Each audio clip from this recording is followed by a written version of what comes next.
The Bill Gates funded company Upside Foods has filed a lawsuit against the state of Florida over Florida's ban on lab grown meat. And I did this actually with Texas Slim when the news came out the Florida ban was going to be in place.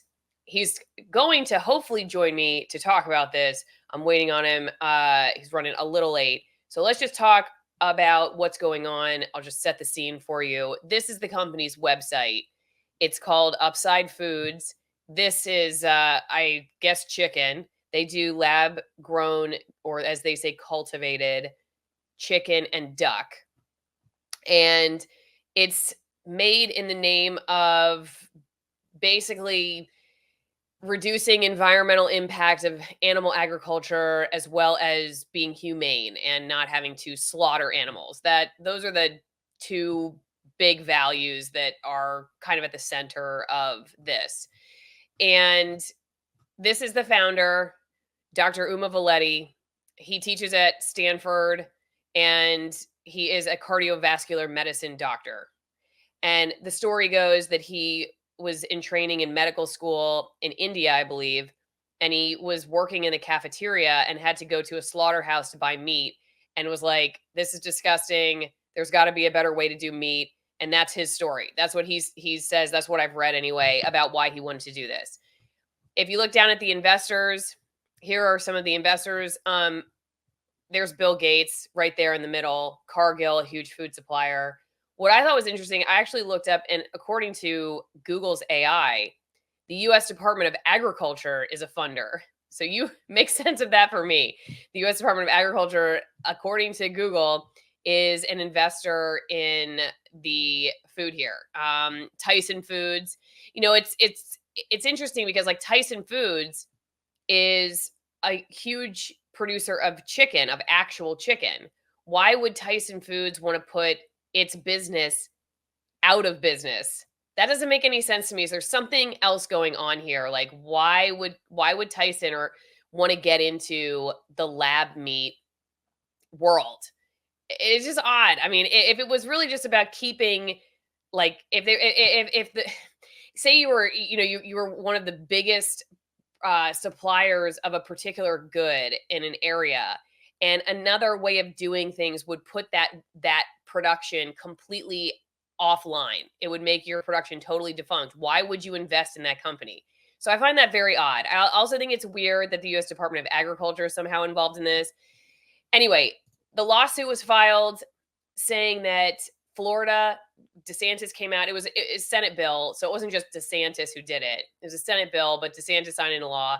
Florida, you can't sell lab meat.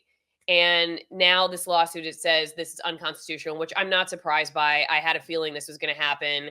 And frankly, just up front, I will say I am, I'm not totally sure I'm on board with the state, even though I live here and I'm not planning on ever eating lab meat. If I ever, don't know that it's lab meat, hopefully I'll always know. So I would just say that I'm sorry. Hopefully I'm not tricked into eating it at some point. It just serves me. But as long as I know about it, I'm not planning to ever have lab meat in my life. I don't want it. I don't think it's something that I would encourage other people to eat. I tend to be somebody who likes to buy meat from people whose farms I can visit, see the animals. I like their practices. I like them as people. And that's how I do meat. So just that said, when states start to come out and ban things like this, I get a little wary because I think, okay, what if that flips on something that I really want to buy? What if they use that policy to ban the sale of raw milk, for instance, which is something that we buy, and they use this new authority to regulate food in this particular way to ban something that I actually do like. So I'm a little shaky on it. As much as I don't like the lab meat idea, I'm not sure what I think about Florida's law. Okay, we're going to talk about the lawsuit. I have the lawsuit here. I'm going to show it to you in a second. Whether you're drinking wine with your lab meat or you're drinking it with real actual animal meat, even though they'll say it is real animal meat. It's made from real animal cells. It's just cultured in a lab. But anyway, you be the judge whether you think that. Whatever you're eating, AlisonWinePromo.com is the best pairing for it. You will get 6 bottles of amazing wine every 3 months. You join the wine club. You're going to be drinking the same wine we're all drinking every 3 months. You'll always have a bottle of wine on hand that's amazing. You can bring to a birthday party, whatever celebration, cocktail party. I'm sorry I unfriended you party. Whatever it is, these wines are amazing. They are all hand selected for what I like, which is clean products, family farming, small operations. A lot of these, they're still hand picking the grapes.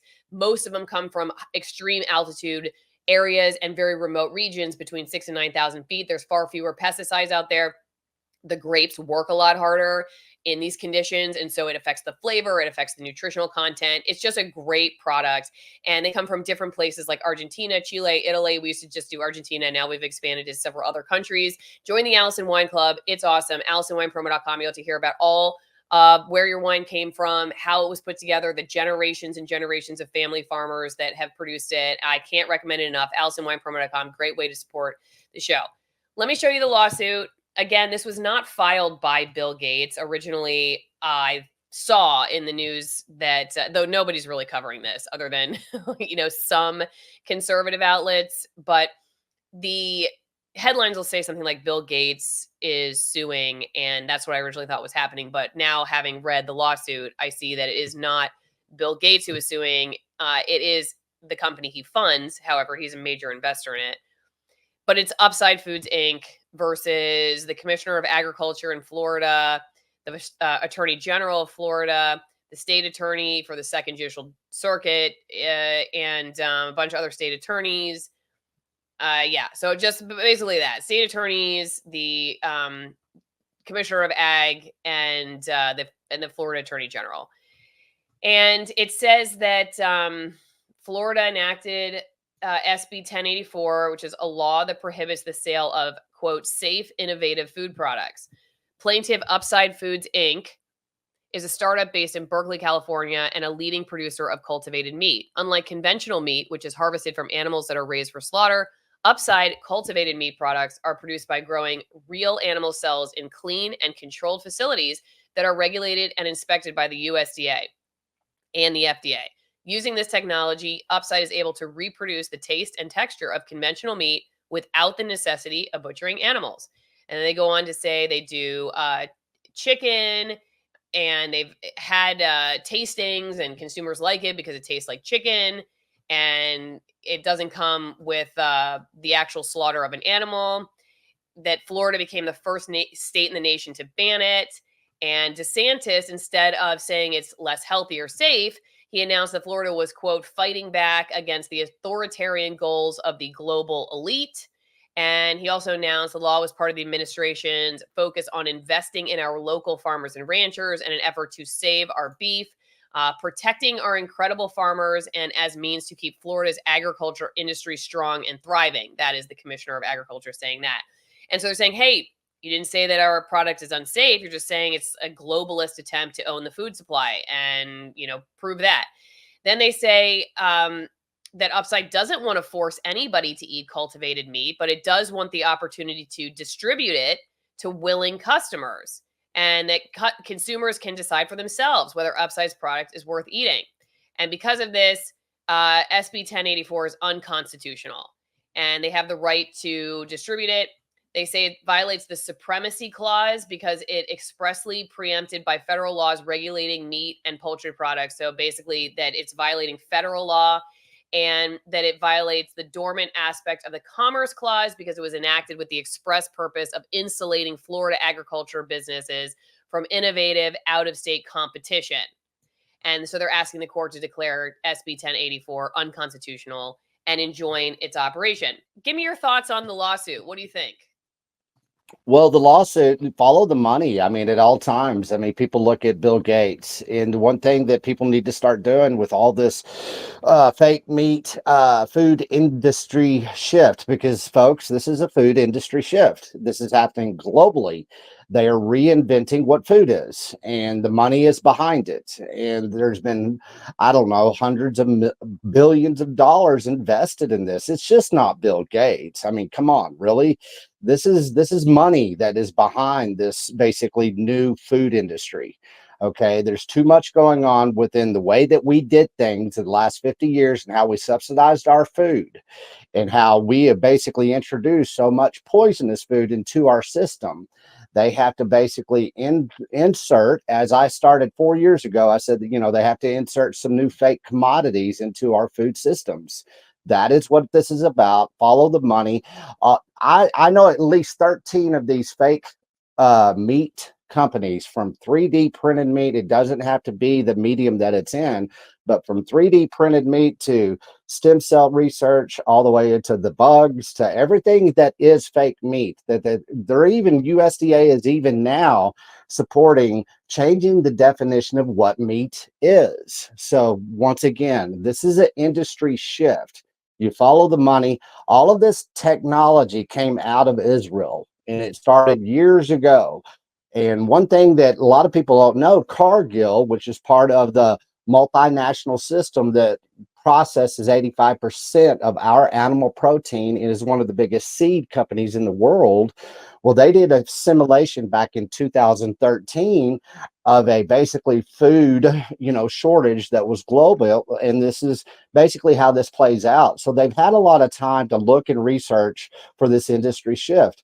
They're going to throw a lot of money at these lawsuits. They're going to do everything that they can. They're not saying you're going to go out there and eat a 3D printed steak, folks. They're going to insert basically this fake meat industry into your pizza pockets or your chicken tendies. You'll never even know that you're eating it, because you don't even know that you're eating the 2,000 chemicals that you just consumed the last week. I mean, that's what this food system is now. What So I thought it was really interesting seeing that, like you mentioned Cargill, but Tyson Foods, for instance, would invest in lab sure. meat. It seems so weird to me on first reading that a company that produces a gazillion pounds of chicken, like actual, like real chicken in big chicken houses around the country, it seems like they're putting themselves out of business by investing in lab meat. Why? What makes No, sense no, of no, this for me? no, no, no, no. They're the biggest innovators of.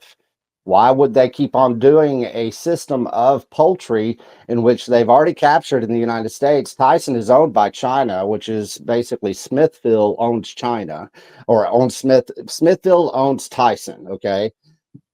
Smithfield is owned by the CCP of China. Okay. You look at Tyson, and let's just look at poultry. Okay. Let's just look at fake chicken, fake. That's the easy one. They've had a lot of years working on that. You know how hard it is to basically produce the birds that they're producing now? No, nobody does. And that's what they're doing. They're taking the animal and the land out of animal protein production and turning it into basically the labs. They can save money in the long run by basically having this industry shift of what protein is. They are a leading, basically, member of the Protein Pact, PACT, that is a global pact across it. They're redefining what protein is too. Whenever you can redefine that vegetable protein is basically plant protein is just as powerful as animal protein, then you can basically implement any type of food system change and everybody will eat it, because we eat dog shit in the United States of America because it tastes good. This is up, we have to look at ourselves in the mirror on this one too, because who eats Tyson products, man? I mean, seriously.